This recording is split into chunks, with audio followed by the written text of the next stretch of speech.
Catching signals breaking through. Truth or fiction, who are you? Mask on mask, it's all review.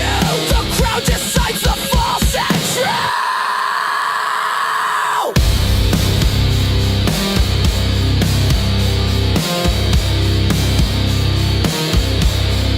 False and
What's going on, ladies and gents?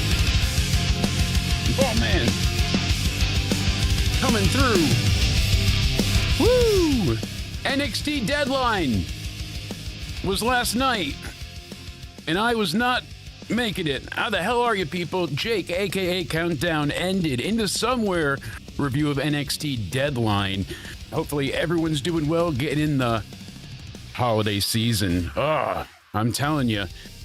Whew, it was a hell of a show. Deadline was excellent. Loved it. The few things maybe could have been tweaked or adjusted, but for the most part, it was a damn good show. Much more exciting than War Games could have dreamed of being, right? War Games! Yeah, we'll see. I don't even have my sounds up. What the All right, new icons. What do you know? Updates galore. How the hell you doing? I appreciate you guys being here. December 7th, 2025. We went ahead and had NXT Deadline last night, and unfortunately, I wasn't able to review it live. But, holy hell, was it a good show. We've got a couple of, little incidentals to discuss, and unfortunately, Cody's not with us now. I had to move some things around to make this possible, but I'm glad, the end of Cena is a bittersweet thing, certainly. And I'm glad he at least got the chance to say goodbye. A lot of people don't get this type of send off, and some can just never let go.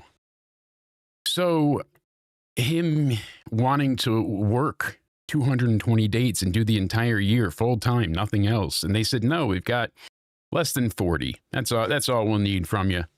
38.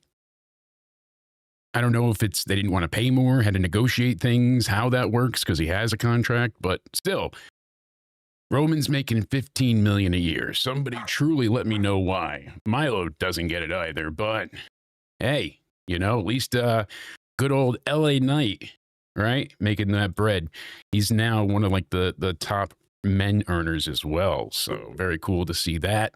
Him, Finn Balor, and I believe Seth Rollins making $7 million, something along those lines. But still, just great to see. As I said, Deadline, really damn entertaining. But we're kind of looking ahead to the future as well. So there's a lot at stake and a lot at play with NXT right now, between their TNA relationship, the way everything is working out there for them, be what it may. I said to Spaz earlier, the invasion crew that's inside of TNA at this point in time, they really need to go ahead and I don't know, add some people to it. I'd like to see some more names. I mean, it really feels like everybody we've done nothing with.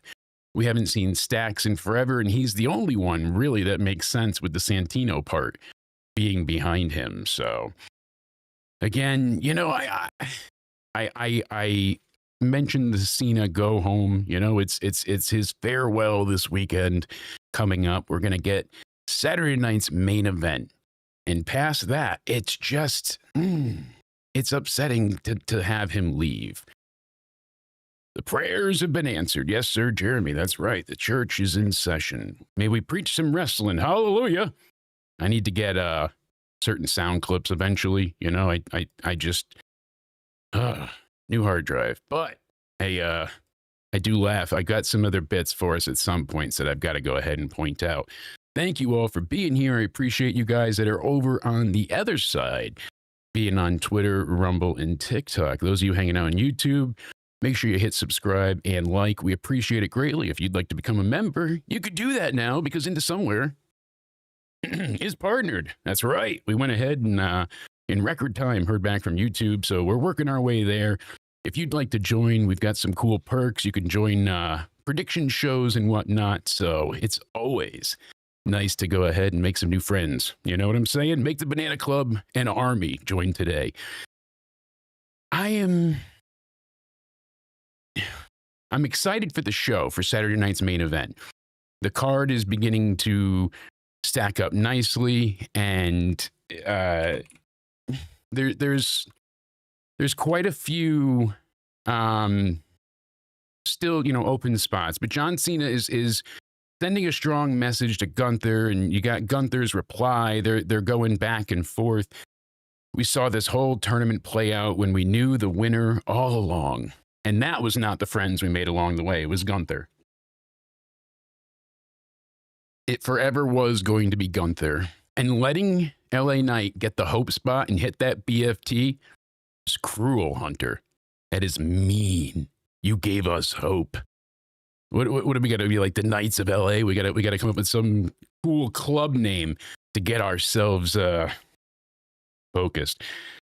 I like the idea of the night. You're capping off the star of today to give you the future and the stars of tomorrow. Cody Rhodes taking on Obafemi. Oh, we're going to get into it. But besides that, I am just at a loss. You know, I don't know if I'm happy that he's opening the show because I get the point of it, get him out of the way. But I feel like it all should build. He should be the encore in the sense, like the main event, the attraction.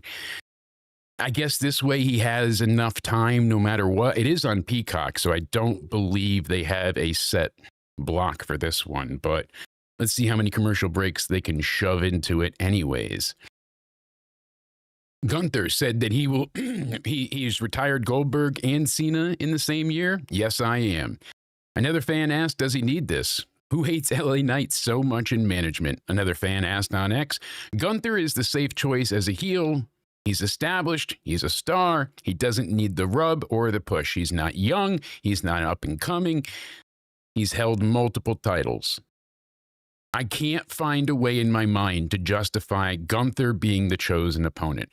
No matter how I slice this cookie down, it's not digesting. The Gunther cookie is disgusting. And it feels like at this time, we have one match left. I would have rather them have had him face Dolph Ziggler or, Zack Ryder or Edge. Figures. Yeah, Tony wouldn't allow that, but that would have been interesting. So with this Saturday night's main event episodes being solely around John Cena, we have him and Gunther. We've got Cody Rhodes taking on Obafemi. And that should have been the match we wanted to see because we've seen him and Ricky Saints. They killed it. AEW TNT Open Challenge, a la the John Cena belt. God damn it. We're getting sued all over the place. So we go ahead and come in strong, right? We got Cody and Obafemi. That's a really interesting makeup. I don't want to be one of them people that just, everybody needs to be called up, right? But they're having a hard time letting go at NXT right now. They have worked long and hard. I mean hard. For Spaz, pause. To go ahead and establish every one of these characters, especially someone like Tony D, he's gone through an entire trio of Godfather movies for story arcs. Him and Obafemi is as old as time. We've seen that match. We've done that match. It does not need to be. Got it? Good. So, we don't need that match. It would have been great to have Cody and Ricky, but I think they have plans for Ricky, I hope. Because of how quick they did move up Stephanie and Julia, I had kind of hoped, like, hey, they finally brought up Roxanne too, so haven't really done that with the guys. Trick has been there for a long time. A long time. I like it. Oh, yeah, man. Booker T's going to need a walker to go ahead and shake it to that pretty soon, how long he's been out there. So there's stuff to consider. Obafemi should be the choice we wanted, but I don't think it was the right choice last night for who won in the opening match. So before we get to NXT, I also looking to the future as we have a little bit of a weekend update here. It's an interesting turn of events because I mentioned it before. Us Knights of LA, the round table, we hold him in our hearts. He went over to TNA after not making it in WWE. So he was originally hired, I want to say 2014, maybe a little bit old before that. And they're like, you got the talent, but you're pissing everybody off. He had a problem in the back, and he openly admits it and discusses it. Hey, it happens to the best of us. That's why Cody can't be fired, but I fire him daily. So, flash forward to him being in TNA now. They hire Eli Drake there. Dummy. Yeah. He gets it over. Yeah. And then what happens? WWE calls. But they remember how much of a shithead you were. So they're going to give you the same deal from all those years ago that you had. You're the champ in TNA. You're getting paid 3 times as much as that old deal, priced for today's times. And this is not going up at all. Inflation be damned. So we go ahead and we see LA Knight know that only 3 people are watching TNA at that time when it was Impact. Yeah. So we had to go ahead and say, listen, LA, it's okay. We're going to figure this out together. We're going to make you something great. And they bring him in NXT and it works. Problem is Thunderdome and lack of audience. And he was a good heel, the $1 million champ, but it was missing something, sadly. And unfortunately for us, that's kind of where that story laid for a bit. But he says, I know I need to take a chance on myself. I have to go ahead and this is the ceiling here for me. If I don't try in WWE, I'm not going to get any higher. Pause. And we go ahead and flash forward to, he goes through NXT. He goes ahead and takes that pay cut, but he risks on himself and he almost gets let go. As, what was it, Max, from Maximum Male Models, Max Dupree, or what was it? Terrible. You could see Eli, you could see LA Knight, whatever, trying to come out of that character and go ahead and be just so, be so charismatic. You could see it in there, like an alien chest burster, just waiting to rip out. That's more accurate, He's literally going ahead. We need to go ahead and have him be him. So they let LA Knight turn it up to 11. He's become a fan favorite for many justified reasons. Lo and behold, though, he's not ascending any mountain claim titles, but he still holds accolades where it counts. In the fans' heart. We're hearing Chris Jericho and LA Knight is the match for Mania. What do we make of it? What do we think? I am curious because this is not bad at all. Especially these 2 talkers, the promos will be epic, but people are going to like Jericho when he returns. Even if he returns as a heel, he's going to get cheered to be back from AEW, from the other side. See? Bringing it back. And we go ahead and here we are. We've got the superstar. We've got it right here. Right here. It can happen. We need this. Right, where is it? Right there. There we go. Got a point.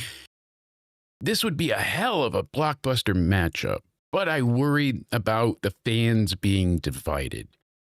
I don't see LA Knight becoming a heel. Wouldn't be the worst thing in the world, but he's so over still without being pushed. Yeah. You're telling me. Yeah. So, lo and behold, how do we get him to the next level? And beating Jericho will certainly help in name value for LA Knight. You know, that's a big deal. Is it enough? I don't know, but it could be a launching point for him. I beat Chris Jericho at Mania, but does Chris Jericho lose his return to WWE at WrestleMania? Does he need to put anybody over? Is this going to be his upcoming retirement year or year to come? A lot of questions hang in the balance, but I know we will see Jericho because they're already planning creative. Funny how that works, huh? So, well, I don't hate the idea. I do like the pairing of them. I just wish it was a bigger role even for LA Knight in some way, or it depends on how they sell it. I mean, it's not so much going to be about the match. Not that Jericho can't go, but that's not going to be a barn burner of any epic proportion, as we know. So, curious to pick your brains. If I don't see it in the chat, let me know in the comments down below. What do you think? Would you like to see this match at Mania? Do you see this happening? If not, who does Jericho face when he comes in? Because a lot of options, certainly. A lot of people that, dream matches out there. NXT Deadline. It was last night on Peacock from San Antonio, Texas, at the Boeing Center at Techport. They started off with a really cool pre-show, and we're interviewing different people about the Iron Survivor Challenge. And I really love this gimmick match. Like, it's just such a superb thing for NXT to have its own identity with. Main roster has the Chamber, and the Elimination Chamber kind of plays out the same in a way. Instead of getting eliminations, you just rack up pinfalls a la Iron Man. So I want to say I would like to see it on the main roster at some point, but then again, I don't want them taking anything else from NXT. Like they took the War Games and we don't need to. So it's a really cool stipulation. I wish they would do it for the title. Whoever, to me, that's even more like you're the Iron Survivor. You're the champion. Like anytime a title's vacant, how do you win it? Forget a ladder match. It's an Iron Survivor challenge. I like coming out of War Games. I feel like the winning team that didn't, hey, all those heels won. Well, what do they get? Well, they get a shot at Cody that, and it's a 6-man tango. That's what I would have booked. Can Cody retain? Can anybody work together? Can they coexist? What do we got? Something. It's different, right? It's not this. I like that Tatum had the belt for a cup of coffee. I like that you're sharing the rub. You're letting other people grow as well, and it elevates feuds. Because if you just had Tatum with this story, people would care, but not to the extent they do. The title made her in a lot of fans' minds, and helped make up their minds if they didn't know about her already. That said, I do feel for Ricky indeed, Liz. It is heartbreaking because the story of this match was that Ricky's not a true champ. He beat Obafemi, but no, he didn't pin him. He didn't make him tap out. He just kept him from getting up by a second. He only got to his knees a second sooner and barely, kind of leaning on the edge of the apron. Decisive? No. Shocking? Slightly. Deserved? Abso-fucking-lutely, I believe. Granted, I didn't want to see Ricky lose here because this puts him over. It's the Joe Hendry effect. Say his name. they beat him to hell, and they got to be careful because Hendry's another one. He's going after the title multiple times and failed. He's gotten, beat. He wasn't really he wasn't a bad champ by any means, but he just didn't have any type of like decisive feud or real thing to go off of. Him and Trick was more of a feud than anything, and that was brief. I mean, really, he argued with the Namaths and teamed up with Elijah. Not Elias, Elijah. Keep an eye out for Kevin Owens. He might be having a heart attack. I am Elijah. So Ricky takes on Obafemi here for the NXT title. And this was a superb match. It really was. You see Oba just meat hook manhandling Ricky at first with just even simple like wrist holds, takedown, leaps and strikes. He's managing. I have no idea what the nasal spray is. So he's just continually hitting Ricky and beating him down. And then the crowd was even split because Oba's not a heel. I mean, essentially, he's just himself. If you want to call anybody in wrestling a tweener, he's it. I mean, like Lesnar, he's a heel. People have decided that man, I think, would be the, and this would drive Cody nuts, the ultimate tweener there because you think about it, the layout, the way it worked. Yeah, people just love him, but he's a dick. Obafemi, he's an asshole, and he likes to beat the shit out of people and look like a complete and total badass. He'll tell you exactly how it is to your face.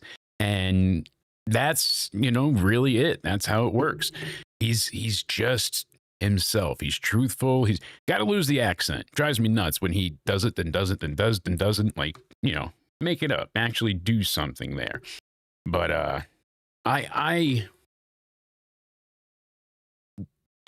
wanted to see him called up. I wanted to see Obafemi, Trick, Ricky, others get called up because we've seen up until this point that they really haven't had many, and that's been a huge problem. It's been nonstop for them to have all this talent worked on, and then lo and behold, no one to go ahead and really advance to or to aspire towards, because it's like, oh, the main roster, that's so far out of sight for Ethan Page is a great champ. Great champ. Probably my favorite wrestler right now in NXT. Absolutely. 110%. I love you, baby. Sorry, I had to say hi to the wife.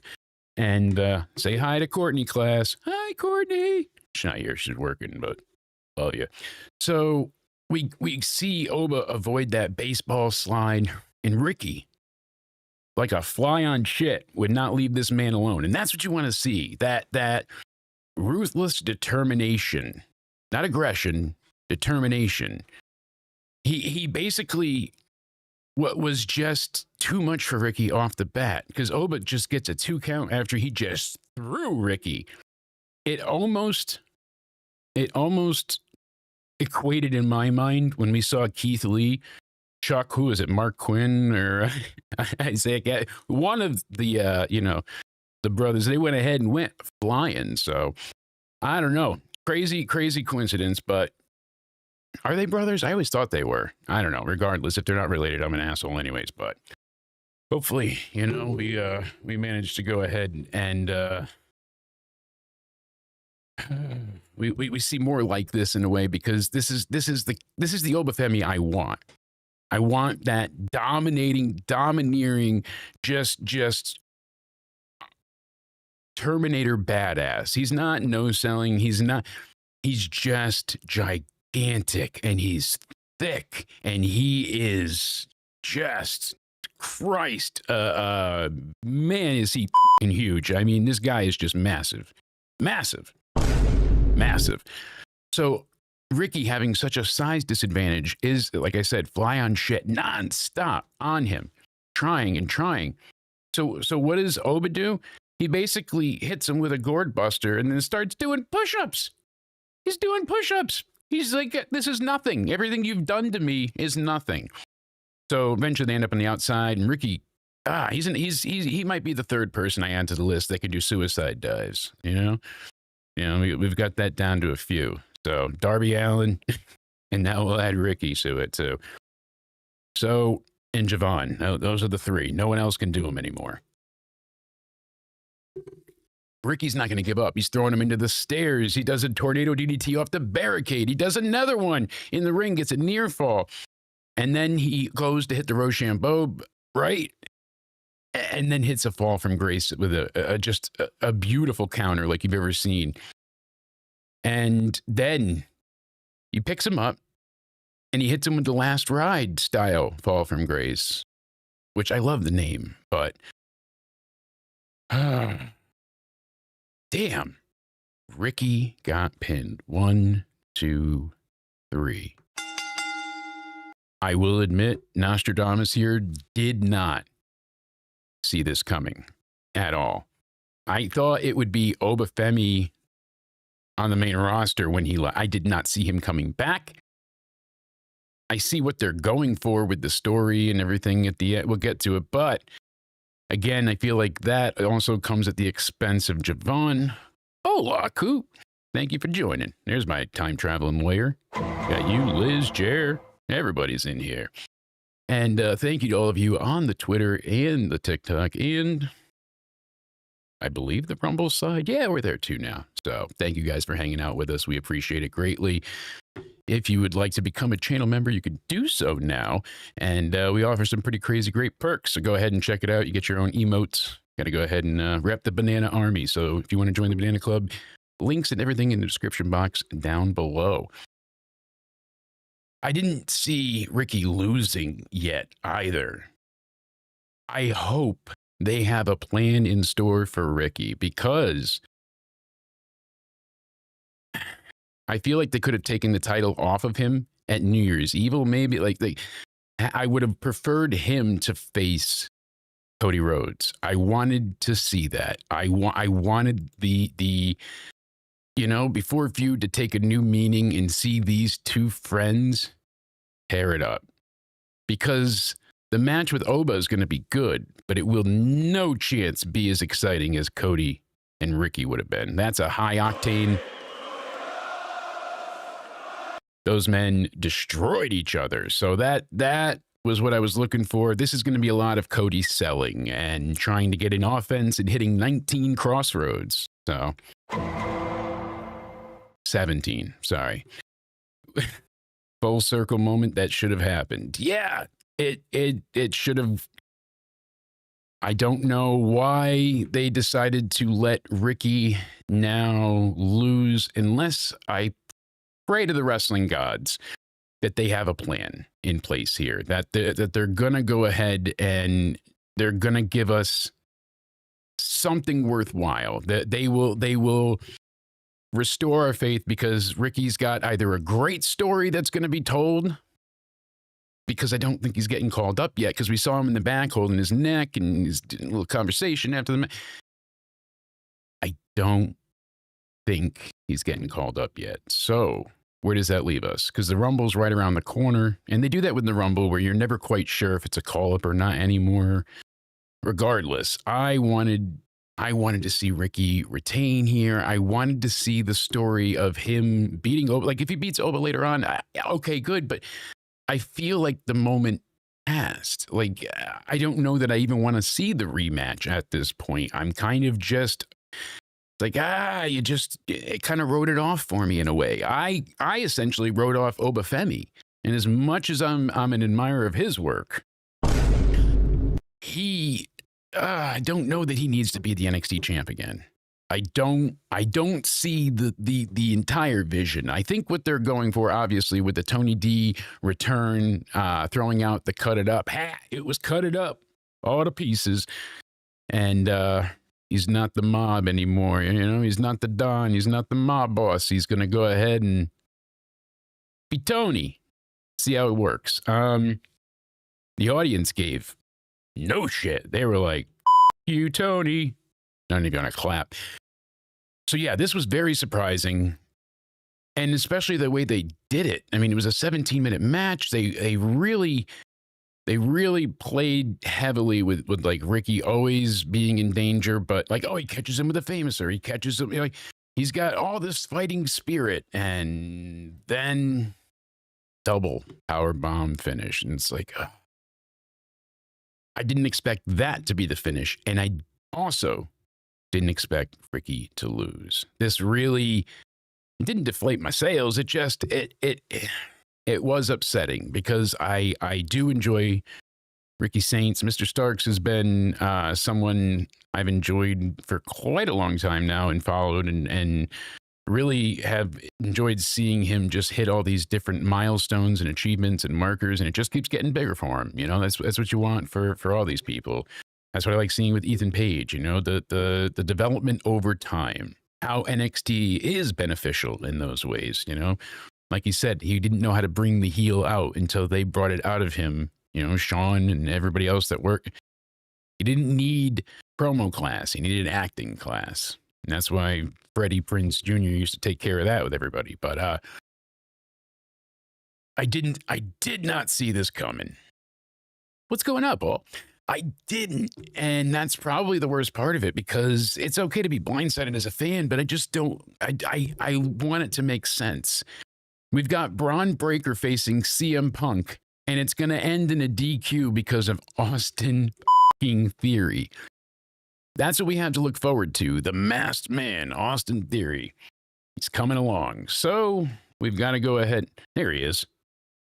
Creepy bastard. You try and stop me.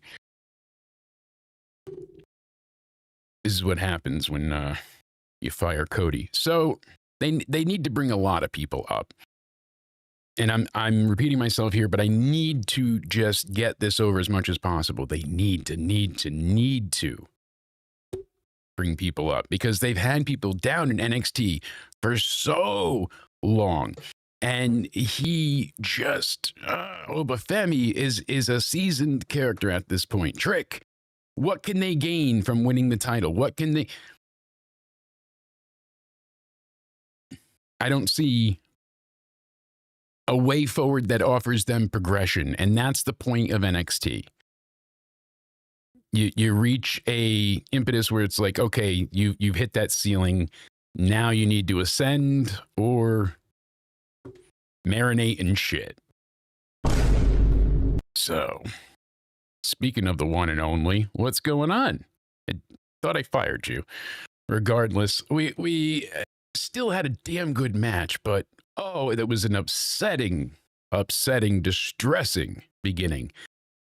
I usually don't take losses like that as hard, but Ricky losing that was a tough one, especially knowing that we're not going to see him and Cody.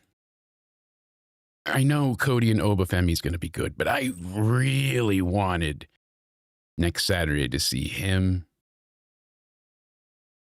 and Cody. Just Ricky and Cody one-on-one on the Cena showcase. Obafemi's not a bad choice, obviously, but I'm begging and choosing. That's right. I'm gonna take my cake and eat it too. They did a good job with keeping things moving. You know what I mean? They have been progressing stories. My complaint with the main roster is that far too often things don't go anywhere. We've been on the same part of the story for months on end, and they either get nothing, like the stuff with the Vision and all. You get stuff just ad nauseum, right? And you don't get any new developments, no changes, no what. So we've kind of lost that. So that's one of the things that I really strive to. I'm like a vampire when it comes to storytelling. I want to suck your story. If you got a great story, that gets me every time. You want to make me come, that's how you finish. Read me a novel, all right? Get in this head, it's dark. But Soul's backstage, and she's on FaceTime with Zarya. Zarya apologizes, saying, I thought you were mad at me. And Soul's like, no, I thought you were mad at me. And that's why I didn't tell you about Saturday night's main event with the match with Bayley. And Zarya's like, yeah, we need to talk. 30 seconds. tons of progression. She left her a voicemail and NXT, like we've seen throughout the. That's all you need. But hey, that's far more than we get on Raw or SmackDown. What has happened with Bayley since she came back? What is the story? Is she crazy? Is she not? Does she no longer hear voices, or is she still insane? Does she snap when she's slapped? Does she hit and she quit? I'm gonna start rhyming like Cat in the Hat. You know, take your ass and then eat it too. Yoo-hoo. Yeah, I just like the fact that they're continually progressing things forward.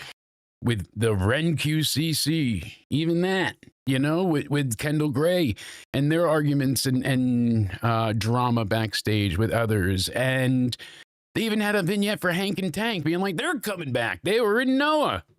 They were the Noah and fucking GHC tag team champions. I didn't know that. All right, but they're coming back Tuesday. So, let's get this right off the bat. I don't know what would happen if there was a tie in any of the Iron Survivor challenges. Does it go to sudden death? Do they just add more time? Like, I imagine it would be a sudden death type move. You know, the next pinfall wins it all, which is the point anyways. But still, with this, the women's match of the night, and they executed so many seamless spots, setting such a high bar. This was so frantic, so high paced, and what a frenetic energy, but not ADD riddled where you couldn't follow. It was just, there was constantly moving. You get Jordan Grace, Kendall Gray, Sol Ruka, Kalani Jordan, Lola Vice, and it's Kalani Jordan and Kendall Gray out first. Kendall Gray, I'm telling you right now, folks, she is a fucking star. Big fucking star. And she has a bright future. They pushed her and ascended her quick in Evolve because they're like, oh yeah, we're just gonna. It's less that she needs a tune-up for like, you know, that, and it's more like she's helping Evolve. She may not had been at a level to be an NXT champion yet, but she was certainly overqualified for Evolve essentially. So she brought that brand up with her, and that's, hey, she's done very well with that title. Unlike Sol, who's got her whole asshole out, Kendall's future is bright. So this match, I mean, goddamn, Kalani Jordan and Kendall, they absolutely killed it in the beginning. I like that they talk about, you know, former winners, where they've gone, how it's affected their career. So you can really have that wrestling math, you know, A plus B equals D, forget C. Whatever, I don't make the rules. So it's good to see, like, oh, Roxanne Perez, she was a former winner, and then she went on to, and now she was a women's tag champ, and, you know, that kind of thing. Like, you could see a, you know, linear progression. Great to have. This match already is a great gimmick and a very unique format. Like I said, I like the Elimination Chamber, but I think this is more intriguing because of how no one leaving keeps the flow constantly going. And with everyone hitting their spots, I mean, it was fantastic. So Jordan Grace comes out next, and I mean, she slammed poor Kendall Gray with a Vader bomb so hard. I was like, oh my God, she just threw up her lunch. They basically had a time to stretch each other out for a little bit, but then Kalani broke it up, and she comes over, and basically her and Kalani and Gray just start hitting each other back and forth, but Kalani eventually gets a pinfall on Gray at that point. So she's going to the penalty box. That's right. Time to go. And we go ahead, and now you see Kalani and Grace whooping ass. Lola Vice is out next, and I do want to mention they did the electric chair Tower of Doom spot with Grace hitting Gray and Klein. Like, it's a really, really great moment for the three of them. And then boom, did it, boom, shake those hips, because it's Lola Vice. Like I said, she's out next, and she basically takes everybody out quickly with her ass cheeks of doom. Boom, did it, boom. And she sends, I think it was Kendall, back to the penalty box. After that, we got Sol Ruka to join in. And from there, it was pretty frantic at this point. So Sol basically, it's Kalani giving her a chop to the knee, and then she's on her way to the box anyway. She's got to go and get a timeout, and that's enough for Sol to be injured. And you're like, oh, is it legit? Is it not? You know, they're playing fast and loose. You know, how many times we've seen. So, hey, she's not hurt. She's going to come back. And when she does, she's going to hit a double fucking soul snatcher. The soul snatcher, because I think it could come out of anywhere. And that's right. Coming out of everywhere, sending both of them to the penalty box. This was just one amazing spot after another, but it didn't feel like this spot. Then it seamless into each execution. I mean, two of the girls would brawl, so no one was just sleeping the entire time. Like, people were constantly fighting. Jordan Grace and Kalani battled even after the match and all through the arena, but they still continually tried to take each other out. And it was at the end here where basically Kalani, she takes out Sol with her, kicking her in the knee. And then she goes up top and Lola's down. She hits her with the 450. 1, 2. Jordan throws her off. And then, oh my God, now Kendall Gray hits Lola with the super shades of gray. Gets the victory. Holy shit. Time's up. I was like, they're counting down, but you're watching everything in the way it's happening. And it was sudden, few seconds to go. And she is shocked. She doesn't even know how to properly put into words the excitement that she feels, but you can tell it's her face, all the expressions, the mannerisms, absolutely perfect, really, really entertaining, and just a whole crap ton of fun. So please check this match out. This is one of those stipulation, obviously because of the gimmick of the match, but 5-star fare for how the women killed it. As far as Iron Survivor matches go, there hasn't been a bad one, but this one was a lot for the guys to live up to. Then we had my man, Ethan Page, all ego, smiling around, taking on Mr. Iguana, who has an iguana.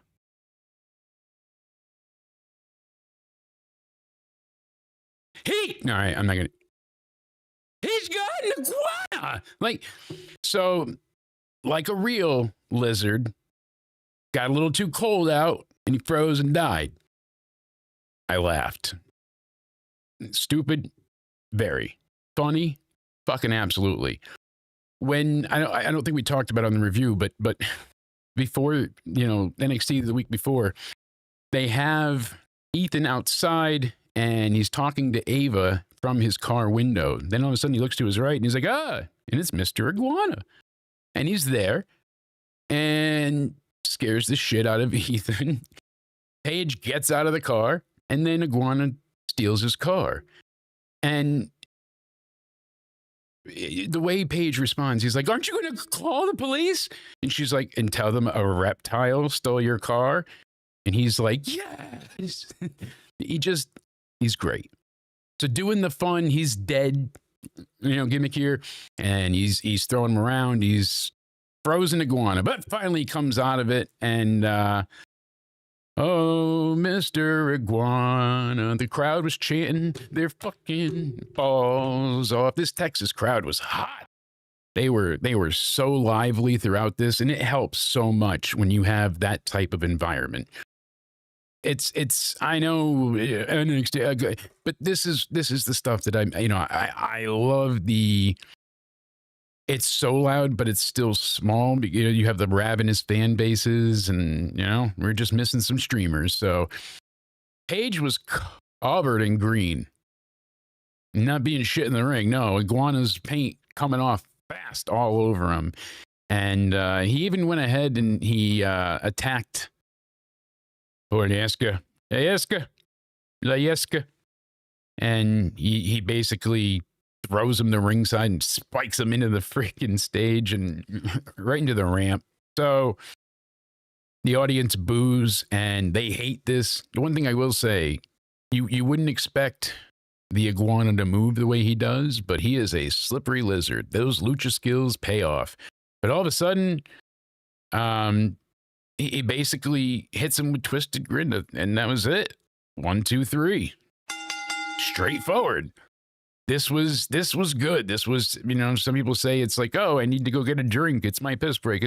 No, this was great entertainment. This was very funny and very well wrestled. It didn't make Ethan look stupid, like he had to work with the comedy act. He was, using it and using his comedy against him while still playing along. Best type of heel.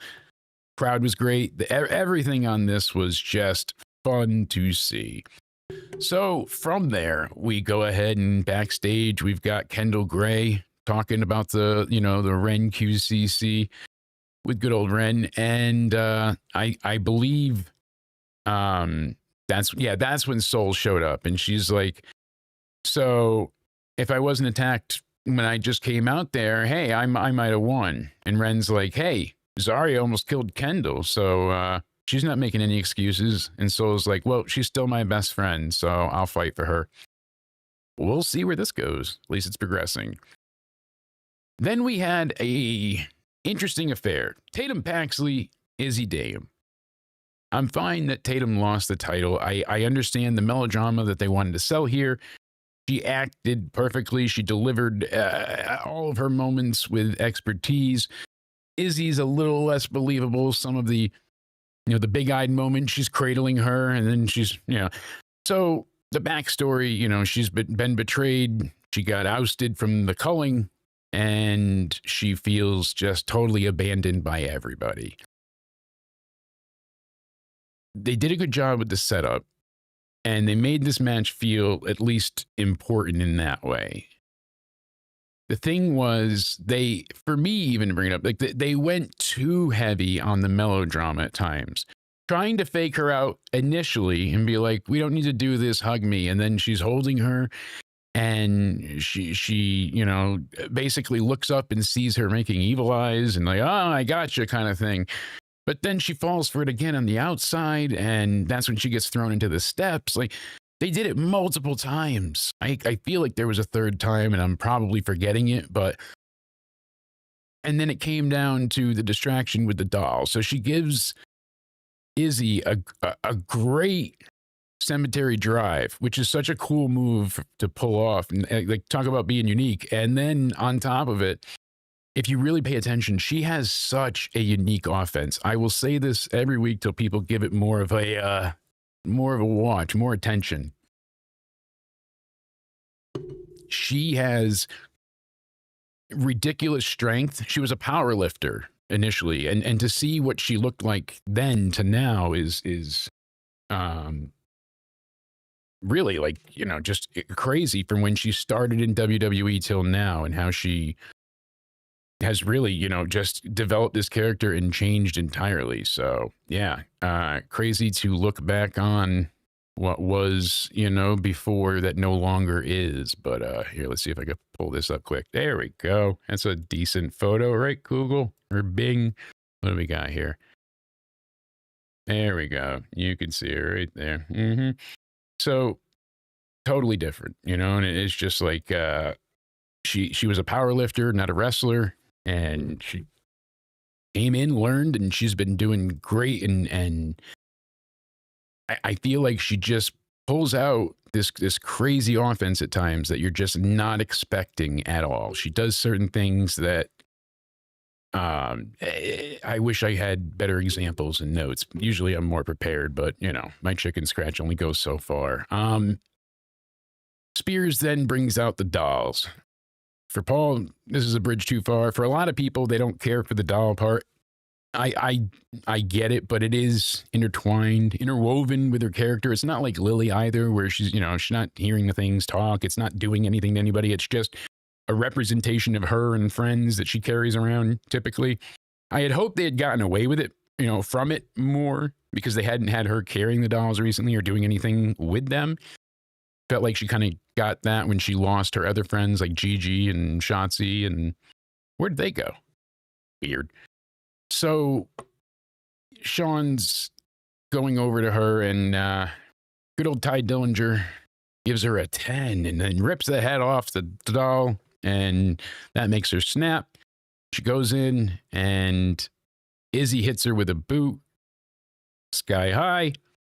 That's the match. 12 minutes. Felt longer. The pace got slow at times because of the excessive need for that, you know, oh, can I convince her that I am on her side? They could have done a little bit less. Still a really, you know, decent match. I do think that Izzy winning was the right call. It depends on how, because if they're going to do anything with it, at least they're going to build up to Tatum getting full revenge. Eventually, she'll get new friends and need help to take them all on in the culling, but Izzy will get hers. But Izzy needed the win. She needed to go ahead and have some type of payoff. Tatum was the women's champ. Izzy's always been the bridesmaid, never the bride. She's always been the afterthought. So she needs a little bit of work still, but this was still really good. Vic even said it. They're like, oh, this is the biggest win in her career because it's on a PLE. That's how little Izzy's done. So this is even better. It's still a good match, but you can catch the highlights. The melodrama made it a little bit slow at times. Javon is backstage talking up Ricky and saying, you've had titles, you'll get more. I'm going to beat Obafemi at New Year's Evil.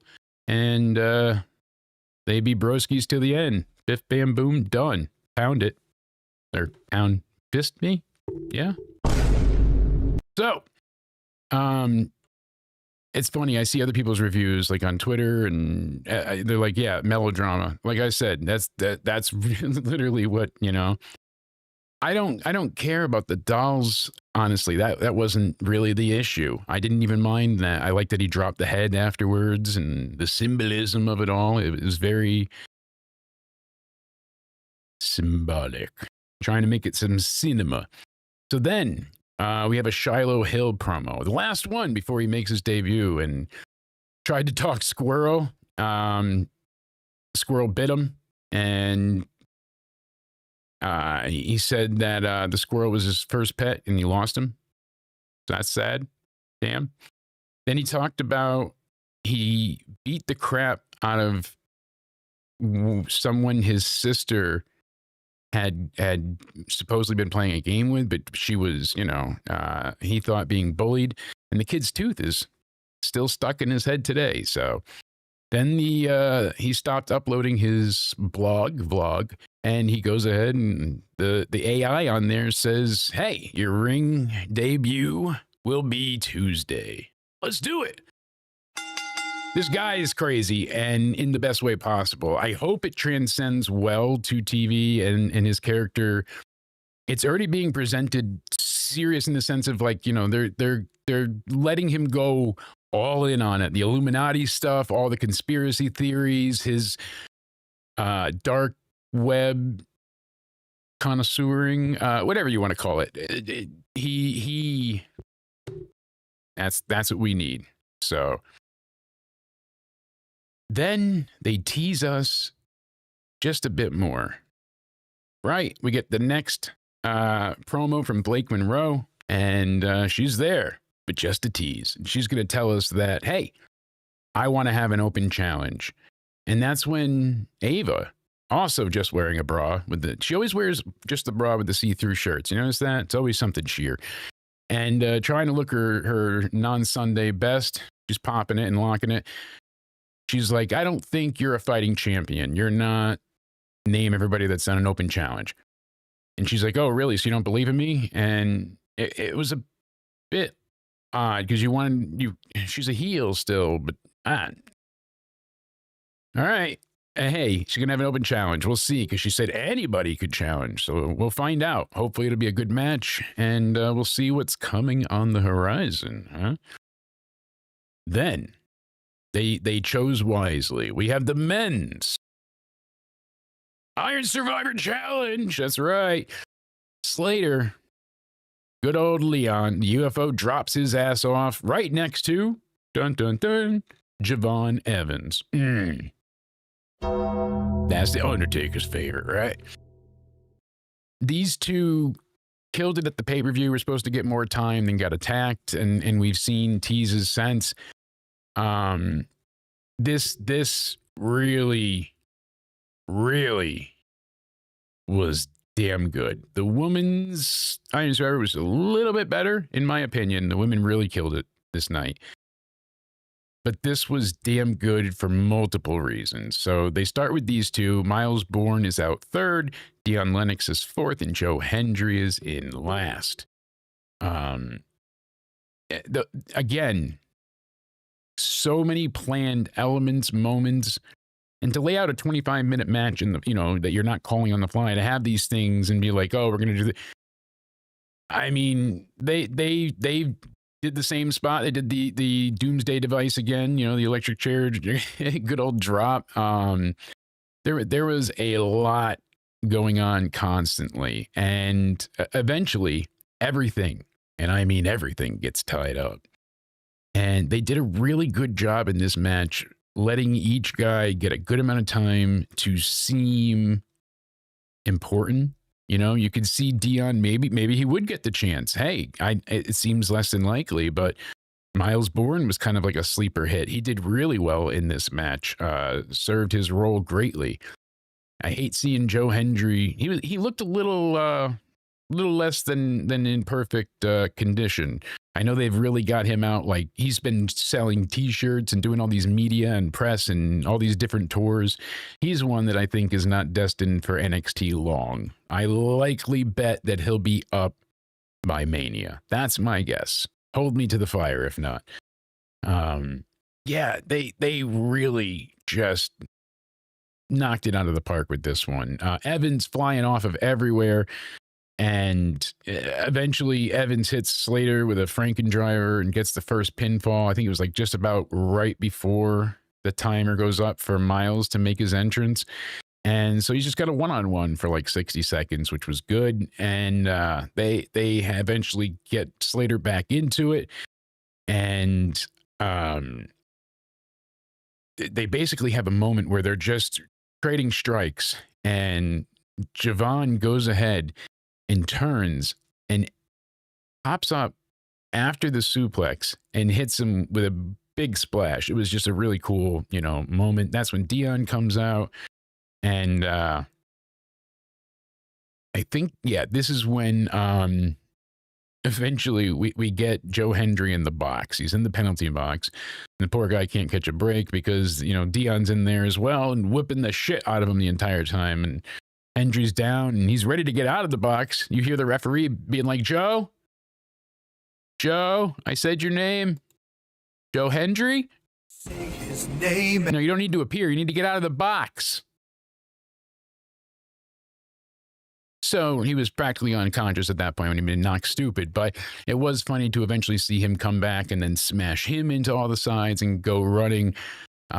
Crowd was We Believe and doing all the chants. A lot of fun. They let everybody have time to go ahead and really just get that in there. Miles Bourne, the trainer of Jelly Roll, saying that he came up with the Born Again name. Cool little bit there. Bourne hit Dion Lennox with Born Again and gets his first point there for the pinfall. So they're slowly racking it all up. And eventually Joe Hendry does the there we go. So they fight in the penalty box, and everybody's got a pin at this point. Hendry hits a standing ovation. He gets his. So everybody's got a point. And we're basically down to 2 minutes left. And Dion goes ahead and he throws Javon into the penalty box while the referee was in there. Basically, he launches him into the ref. The poor ref just gets toppled over, blindsided and taken down. It was funny and concerning all at the same time. I was like, hey, let's see what comes of it. So, we you know the risk, but goddamn, he definitely got walloped there. So we'll see how he's feeling later. But all in all, this was a damn great match. It just kept progressing. So now Javon climbs out of the penalty box, hits a big dive on Dion, takes him out, and then Leon takes Evans and basically hits him with a shot up to the ring post. And that's when Evans goes ahead, gets the cutter on him, hits the springboard cutter, super RKO. 1, 2, nope. Bourne's there to break it up. And he hits Evans with Bourne again. And 1, 2, Dion breaks it up. Damn it, I thought you were down on the outside. And that's when Slater hits Javon with the 450, the Swanton. And all of a sudden, Joe Hendry goes and grabs Slater, and they topple over the top ropes, and they're fighting with each other. And Miles runs into the ring, and he slides forward. And as he slides forward, basically, he got rolled up. And with like seconds on the clock left, 1, 2, 3. And they announce it. The winner of the final fall and your new #1 contender against Obafemi at New Year's Evil, January, was it 6th? Javon Evans. Yeah. Holy shit. Holy shit. They did it. The star of tomorrow is the star of today. Finally. Finally. My dehydrated pale ass will tell you, I was excited. Watching the rest of this morning, I was so elated for Javon. He's fantastic. He's unique. His offensive style is just beyond aerial. He's not even, it's not, yes, he's bouncy. He's got the, it's not just the flips. It's not just the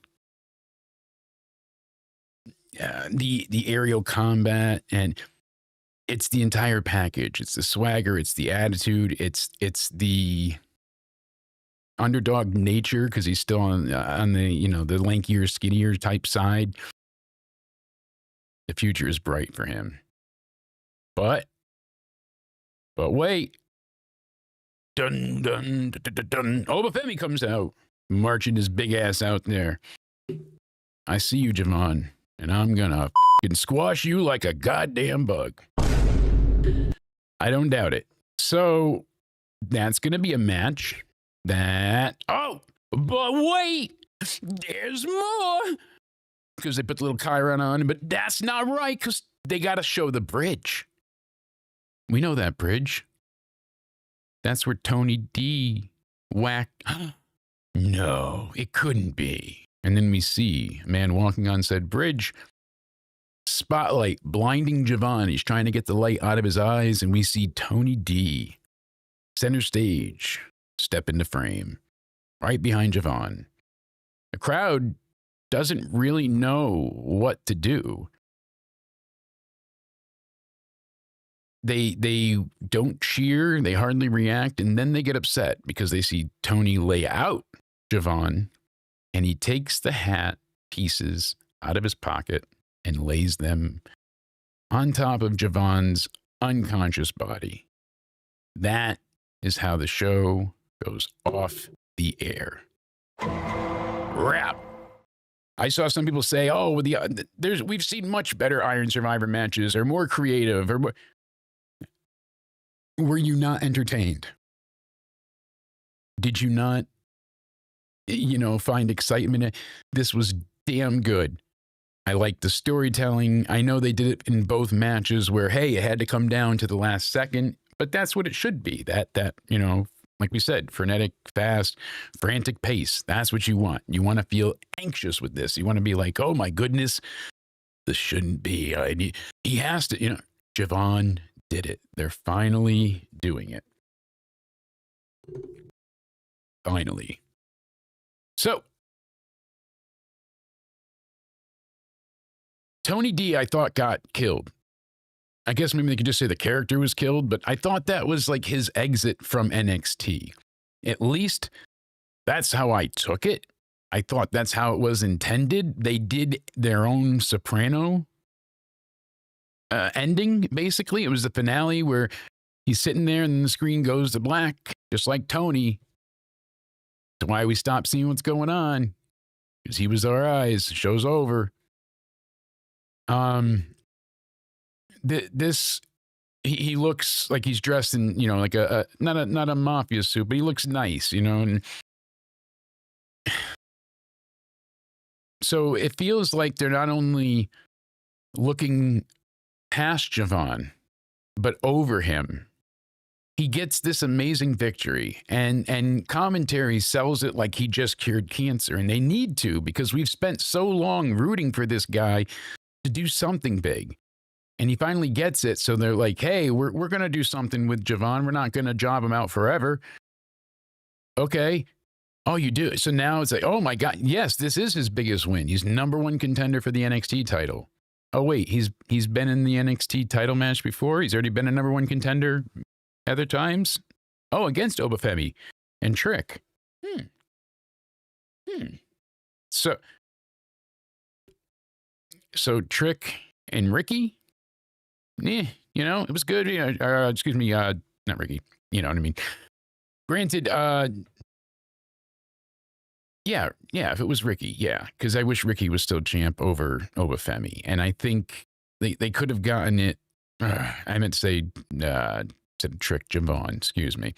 Brain's slow today, folks. But yeah, seeing Javon finally get his due, his flowers, and then he's laid out.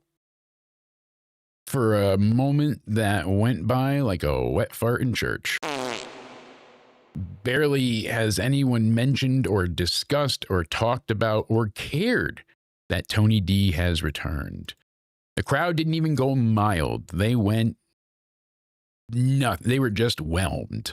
They weren't overwhelmed. They weren't underwhelmed. They were just whelmed. Whoa. So, all in all, I am perplexed as to what exactly to rank this show. We've got to keep up for continuity's sake. So out of 10, I feel like giving this an 8 is absolutely fair. It felt like a 9.5. Hey, yo, paisan. No cheers or jeers. Hey. Yeah,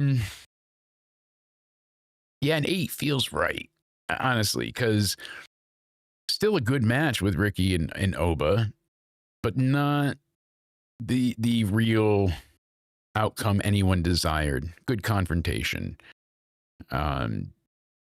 Everybody was a star and a standout in the Women's Iron Survivor. They built Kendall Gray in one match essentially here, and she's got big things planned for the future. I feel like the women, though, they were all pretty well established, and they've all had a little bit of time except for Kendall. Each one of them has gone or won titles and been champions and done things. She was the one that, the champion of Evolve, but not anything for NXT. So her getting this is certainly nice, but it's new as well. It's interesting because it's not anyone that anybody was anticipating. So Ethan Page going over, that was a very fun, entertaining match with AAA. Tatum and Izzy, a little less than what I wanted it to be. Certainly not bad. And I am certainly on board with Tatum's character. I don't even mind the dolls. I just could have used her being a little less naive or easy to fool, I guess you would say. The Shiloh promo, that's a 10 out of 10. like I said, I've been watching him on YouTube with the shorts and stuff long enough. The guy's got charisma leaking out of his orifices, so we got to see what happens. And then the men's Iron Survivor, the only one in there that isn't like, well, I mean, you could say Joe Hendry is a new signing for NXT. So really, you could say, you know, but all of these guys are essentially new. Leon Slater is new to the audience. So taking Slater in and being like, hey, you guys have seen him a few times with some of the crossovers. Now he's here for our show. Highlights the X Division titles, shows him off in a great light. Javon, of course, he's been on the main roster. He's gotten, you know, a few good matches. This was a great showing for him. Miles, he's going to go for Miles. That deaf bastard could do it. Told my mom about the deaf wrestler, and she's like, really? I mean, yeah, it was great. And I was like, what? So it was great. What? Regardless, thanks, Ma. Joe Hendry was the only one that didn't really need any type of elevation rub from this. Like if Joe won the title from any Obafemi tomorrow, you'd be like, yep, all right, he's champion. Like it's not a surprise. It's not a foregone conclusion either, but it feels like more of an assumed inevitability. Let's call it that, shall we? Split it down the middle. Dion, though, the bookworm, Mr. Lennox, had to pass on his tag team title in case he was coming up gold. And like I like what they said in the promo too. You know, one of us eats, we all eat.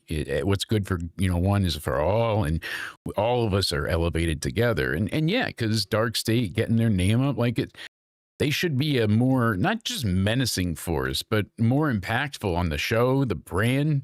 Like I felt like when we had the Shield, they were such a focal point, even through NXT time when they came up and we saw them three together finally as a Shield. Like it was a really, they need that. They need that type of like consistent storytelling. They don't have to be in the main event, just need to see them more than every couple of weeks. Because I forgot they even had the tag team titles. I was like, who the hell is tag champ? Hank and Tank? Oh yeah, Dark State.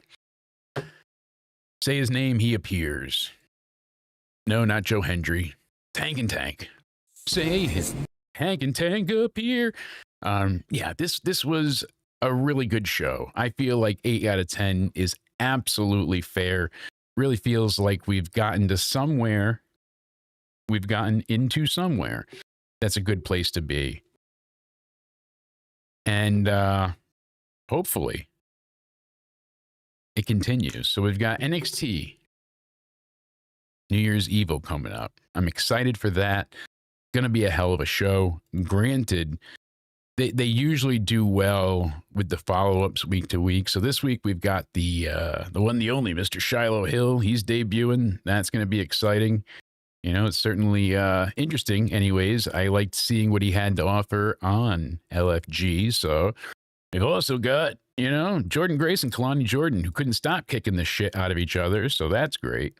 You like my AI lawyer deadline review thumbnail there? I tried to make myself look like a lawyer that was also defending himself for the crime that he actually committed. So, yeah, he's guilty, but,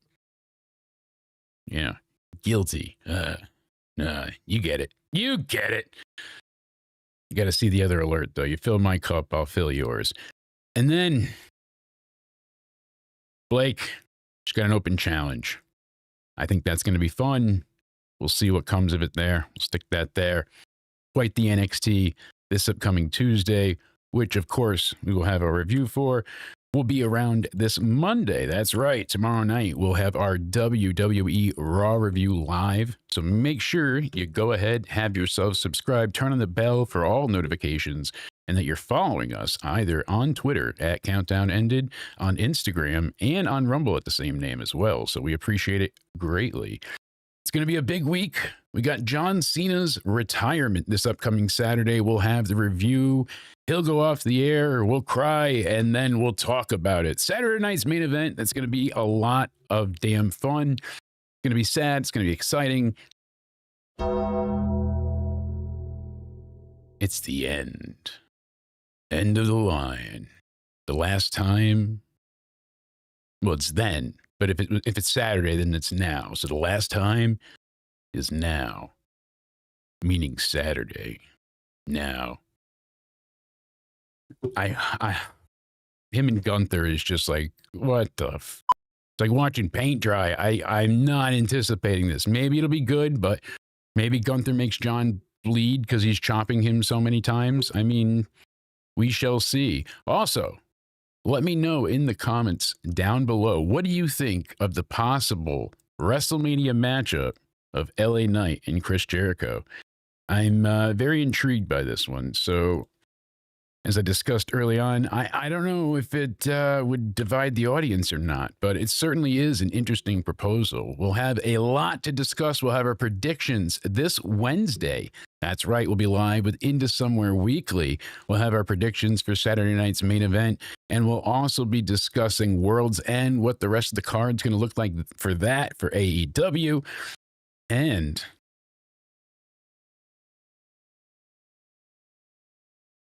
we're getting to Mania season. We got the Rumble coming up. I mean, it's going to be fantastic. So make sure you go ahead, you hit subscribe, and you keep yourselves notified. We appreciate it greatly.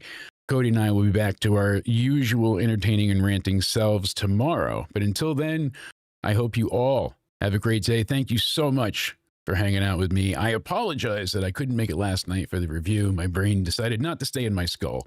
But thank you guys for hanging with us today. I hope you all have a great one. And until then, stay sexy. Are you in this machine? Flickering face on a glowing screen.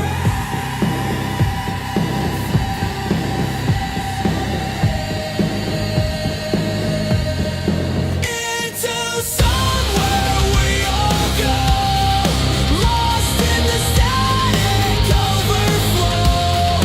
Voices scream, we need to know.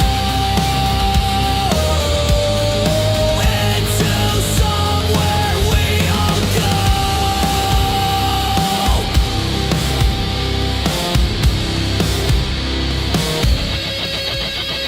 Glitching signals breaking through.